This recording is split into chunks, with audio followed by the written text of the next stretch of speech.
Welcome to the Sourcing Hero podcast, produced by Una, a group purchasing organization that empowers sourcing heroes, and Art of Procurement, the world's largest procurement podcast network. I'm your host, Kelly Barner. The goal of the Sourcing Hero podcast is to capture the epic stories of people who are rising up and beating the odds to create exceptional value within procurement, directly from those heroes themselves.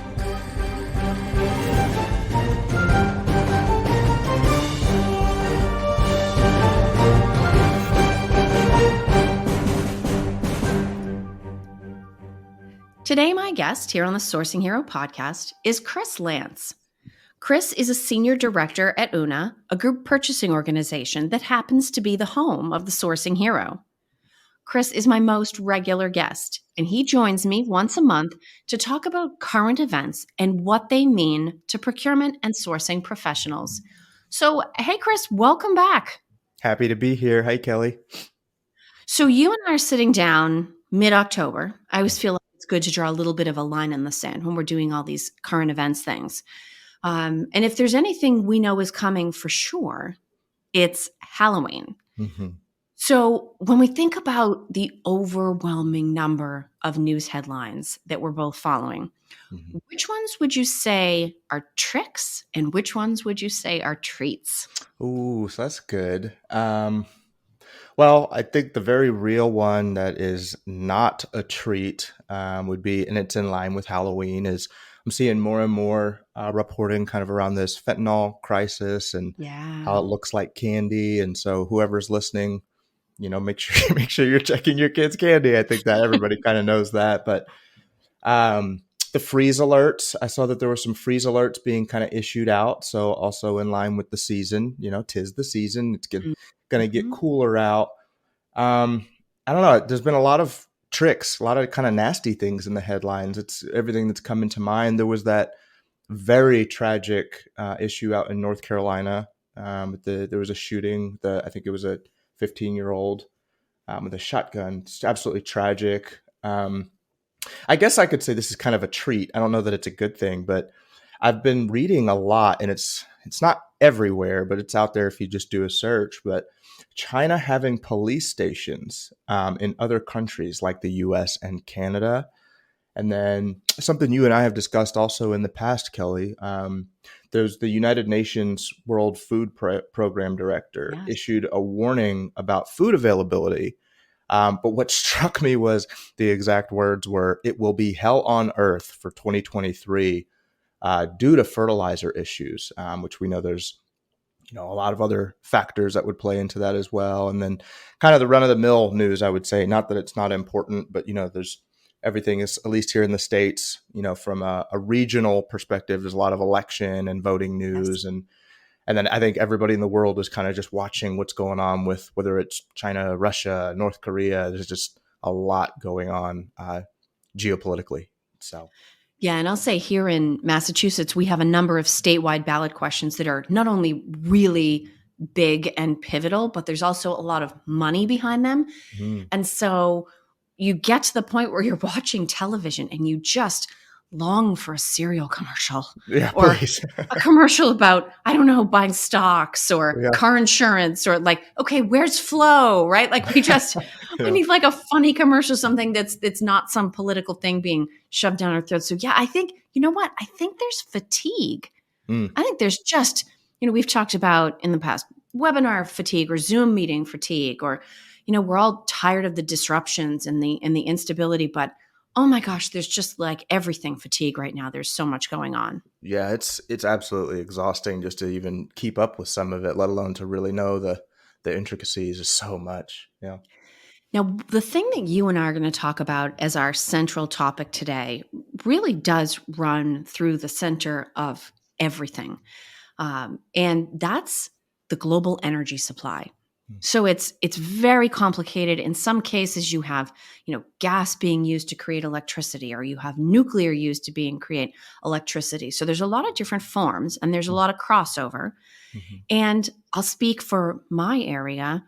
It's starting to look like this is going to be a very long, cold winter because between vehicle fuel and the cost of gas to cook and heat people's homes, I think there's very real concern. And a lot of it, we're looking to governments to get involved to ensure that supply is there to meet demand at a reasonable price. Mm-hmm. And so one of those, I'll say this is a nasty news story that we've been watching, is what's going on with Europe's Nord Stream pipeline.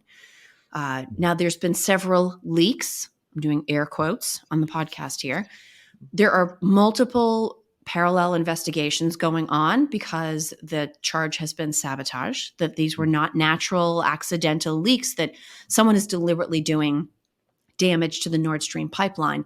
And Europe's already under pressure because of the situation with Russia and Ukraine and them being an energy provider. Germany, in fact, this past week had to turn to France to get help with energy sourcing. So I'd be curious for your take, whether it's, how Europe is going to handle this as a trading bloc, whether you have any gut sense based on what you've read about what's going on with the Nord Stream pipeline. I know we're in the U.S. looking across the pond, but what's your perspective on this particular energy issue? Yeah, so I'm not really sure where to start, because if this wasn't so important, and I would argue if it wasn't inevitably going to be so sad, it Yeah. would probably be hilarious. I mean, I feel like sometimes I look at these headlines and I feel like the situation could be kind of a sitcom. But, as it pertains to the Nord Stream and the sabotage, what I see is a lot of also back and forth of, well, who did it? And, for me, not that I have the answers, right? But it's like, well, you ask the question, who stands to benefit from it? Right. And so I don't really have much more to say beyond that. But I think that the timing made it abundantly clear. I wouldn't necessarily feel comfortable saying that was an error. I also read in one of the articles that I think one of the Swedish teams who did an investigation, they just outright said, well, we're not sharing the information with Russia. And I'm just like, well, my goodness, like, if you're going to perform an investigation to find out what happened, why wouldn't you share that information with all necessary parties? Yeah. And so you kind of go down to some rabbit holes there. And it's just, I don't know. For me, what really struck me as most, let's just call it an accident. It kind of, for me, it shows how dangerous all of this posturing really is, because I would say, kinetic wars have been started over mistakes in the past. And so I think that whether this was a sabotage, whether this was an accident or an error or a mistake, there are very real conversations and posturing and things, I'll just say, going on that it's not heading in a very positive direction. Mm-hmm. Now, the thing that you hit on, which I thought was really interesting, was, France looking to help Germany because I think they're powered through nuclear. And I think that's awesome, but it begs the question, like, are they as a country truly in a position to offer help? Yeah. I think it was 25 out of 56, almost just under half of the reactors are currently shut down for maintenance, which I think they also said they'll be up in time, for winter. And so again, maintenance, so that was expected. But I still think that the conservation of natural gas is going to almost have to be needed. When you look at the amount of, I guess, gas that France would be able to provide, or natural gas, it's almost negligible to what Germany's true benefit, I would say, would really be. And you're seeing civilians, like, it's just, again, it's so sad, but stockpiling wood, like firewood. And then that's just on a very, civilian, just everybody, right? Just how it applies on just its face value. What I don't think is really being taken into account is what you said in the beginning, is what this means for everything else. How businesses are going to be impacted by this, whether it's the availability of energy or just simply put the price. Like everybody's been discussing inflation. And if the cost to make goods, whether it's through manufacturing or to produce foods, continues to rise, well, then so will the price. So. Absolutely. And this isn't just a European problem. Mm-mm. I mean, it made news last week. We've got an issue going on that affects us very directly here in the US. that OPEC has made the decision to go ahead and cut production levels because it's in their best interests, despite the fact that the Biden administration has asked them to either not cut production or delay their production cuts. And so it's leaving the US trying to figure out where else to turn. Now, one complicated potential place they can turn is Venezuela. Their economy and society even have effectively been ruined over the last few years. They went from being an incredibly prosperous nation to really bottoming out and dealing with issues of starvation and societal breakdown. And so in order for us to work with them and with the Maduro regime specifically, we would have to roll back sanctions. So now you're put in a situation where you're saying, okay, we don't recognize him as the rightful leader of this country. And yet, how badly do we want this oil supply? These are very difficult trade-offs, and it's coming up in other areas. In fact, the issue of immigration from Venezuela came up in a deal between the US and Mexico last week. And so now there's sort of this chip at play where any place Venezuela comes up, whether it's directly about energy, whether it's about sanctions, whether it's about immigration, anytime they come up, we have to think about how it might affect our ability to get energy from them if we really need to. I mean, it is just as complicated here as the issue that Europe is dealing with. Oh yeah, absolutely. I mean, we've seemingly painted ourselves into a corner, and I would say rather than saying, "Hey, we made some mistakes. Let's roll some things back. Let's undo some things." It almost seems like we're digging our heels in and saying, "Nope, this is the way. Let's keep moving forward." But I personally wasn't necessarily surprised by the stance that Saudi Arabia, and others took, because I think it was back in 2021, and I don't know if this was main news or if we even got an opportunity to touch on it, Kelly, but the petrodollar, like the United States dollar, that was all backed, I think it's like 50 plus years ago. And it was based on the deal or the arrangement that the U.S. would provide protection. And in 2021, that alignment shifted to where Saudi Arabia is actually looking to Russia for military cooperation. So I think what this all means to me, and it sounds simple to just kind of say it as this one statement, but I think it shows kind of how we're being viewed.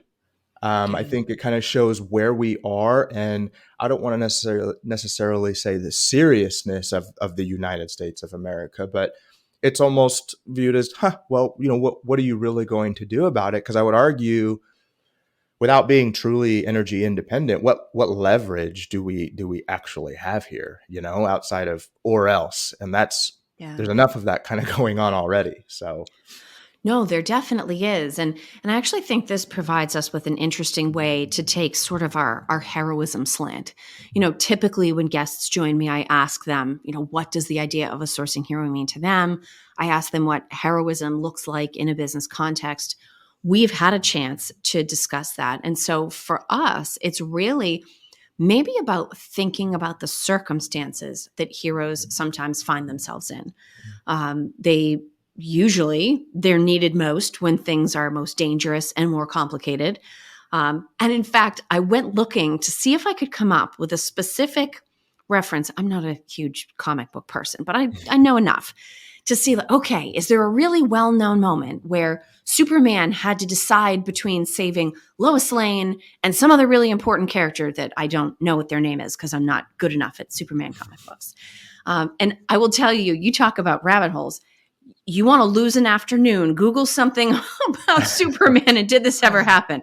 There are so many people that are so serious into this world. But in our situation, we're being forced to weigh options and choose battles. So energy shortages will not only drive up the cost of things, but it could actually disrupt commercial operations. We may have citizens, especially those on fixed incomes, finding themselves being cold. We may have people with limited mobility because they're not able to buy as much fuel as they otherwise would to get around. And yet so many of these energy sources come from places where we have to deal with questionable characters. Mm. And even if we're not dealing with questionable characters, I would make the argument that, France is a friend, right? But they're depending on nuclear for energy generation. And many countries and companies are trying to move towards more renewable sources of energy. So even when you're dealing with a friend, you're looking at the trade-off of, do I get the energy that I need at the price point that I want, or do I stick to my sustainability commitments? It's unbelievably complicated. And so I would ask you, how do we, if we were to be heroes, how can we balance the desire to do the right thing, whether that means working with the right people or staying away from non-renewable sources of energy, but we still have to deal with the need? There are very real needs around fuel consumption, and there are risks of higher costs and shortage of supply. How are we going to look at this complicated situation and figure out effectively what to save? Yeah, and I think that's kind of why nobody really knows, right? What to do with it. But maybe I'll take a swing at this for any true comic book fans out there. If I get this wrong, I apologize. But I would look at it as, I think what the situation's kind of calling for uh, is almost like an Avengers mentality, right? Where maybe you were foes in the past, or maybe you still don't necessarily see eye to eye, but for the greater good, and for whether that's your moral compass or just whether it's dollars and cents for the greater good, right? You may need to align forces there. It is a really good question, but I think right now also we need to really take into account what does sustainability truly mean. Mm, I still don't know that we're necessarily, and this is just my opinion, but I still don't know that we're necessarily being authentic or genuine in the problem we're trying to solve. Meaning, like, I don't even know that it's truly acknowledged on a broad scale that, like, is everybody aware that electricity, still a majority of that power comes from coal or natural yeah. gas, right? And that while hydropower is incredible, well, what happens when we're seeing droughts like we are on a global scale? And do you turn to solar and wind? Well, I mean, not funny, but look what happened in Texas 2 years ago. So I think it's going to require, the solution is going to require out of the box thinking, and essentially putting egos or maybe posturing aside for just a moment to really look at the impact to livelihoods and just lives themselves, because it is a very dire situation. I mean, and even if we wanted to look at it as, okay, well, maybe this isn't, which I believe it is, life threatening for some.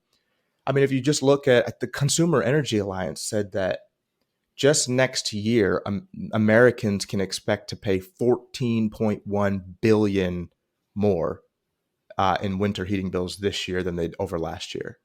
So it's a very real situation, and I think, again, it's going to take outside the box thinking and reaching across the aisle or bridging the gap with maybe those you haven't worked with in the past, kind of like what we're seeing France and Germany do.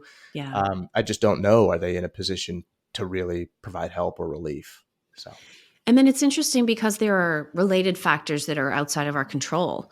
Over the weekend in the Boston papers, I mean, I've never personally lived in Kansas City, but I imagine it gets cold there. It gets really cold here. And providers started reaching out to clients on fixed incomes 6 months, 8 months ago to try to get them to put plans in place. But now the estimates have begun over how much more are you going to pay to mm, heat your home this winter versus last winter. And the interesting thing about the estimates is that they range somewhere between, I think, 20 and 50. And the reason for the swing is because we have mild winters and we have brutally cold winters. mm, And exactly what the weather ends up doing is going to determine how hard this year is on people. If mm, we end up with a mild winter, there'll be some discomfort, right? People may be a little cold or people's budgets may be a little bit stretched. But that's going to be vastly different than if we have a really cold winter and we end up with that. Yes, it costs 50% more. That is an enormous swing that not everyone has the ability to flex and handle. And so even something like the weather comes into play on this. Yep, absolutely. And for any Midwest or any listeners in the Midwest, I did actually look at the Farmer's Almanac, and I know it Oh, you actually is did? supposed. What does it say? Yeah, so for the Midwest, it's supposed to be actually quite frigid. Like it's going to be Oh, a no. brutal winter. Yeah, and I believe, don't hold me to it, Kelly, but I believe it was heading that way up to the Northeast too. Like it's going to be a pretty cold one. I would say the exact opposite of the summers we've all experienced. So Yeah. Makes me think after we're done recording, we should go stockpile wood. yeah, I might do that. Yep. Awesome. Well, Kris, it's always so much fun to have you on. I love the fact that we get to take on these really tough topics. We're obviously not going to solve them. That's above both of our pay grades, but just talking them through and thinking about them and how they affect us personally and professionally and are going to play out in our supply chains, I think is such an important exercise. Um, Absolutely. Yeah. for people that have joined us and listened in that might not know you, what is something else they should know? What is the best way for them to reach out? What sort of opportunity to connect do you want to leave people with? Yeah, I mean, so if this is someone's first time listening or not even, if I've ever said anything you disagree with, please reach out. I would love to have these conversations. I think information wants to be free, so set it free, share it, have those conversations. And if you wanted to get in touch with me, you can get in touch with me on LinkedIn. It's just Kris, Kris Lance. And then, or you can go to our website.